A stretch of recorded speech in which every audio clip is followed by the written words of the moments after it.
BJP అంటే ఎక్కువ మతపరమైనటువంటి భావజాలాలు చూపిస్తుంది అని అంటారు. దీన్ని మీరెలా ఖండిస్తారు చెప్పండి? బీజేపీ అంటే మతపరం అది రాంగ్ అండి. ఆ మాట అయితే రాంగ్. ఓకే. బీజేపీ మొత్తం BJP Bharatiya Janata party only ఆ పార్టీ వాళ్ళే అని చెప్పట్లేదు నరేంద్ర మోదీ గారు.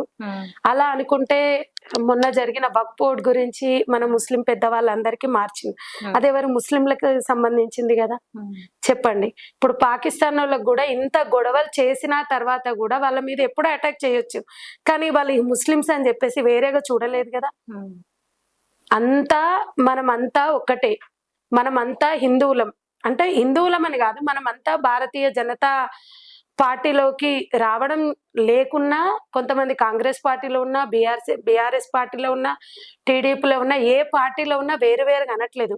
మనమంతా హిందూ కుటుంబం అని భావిస్తున్నారు నరేంద్ర మోదీ గారు. మేము బీజేపీ సభ్యులం కూడా అందరం అంతే. ఆయన నడిపించిన దారిలోనే సూచనలతోనే మేము నడుస్తూ ఉంటాం.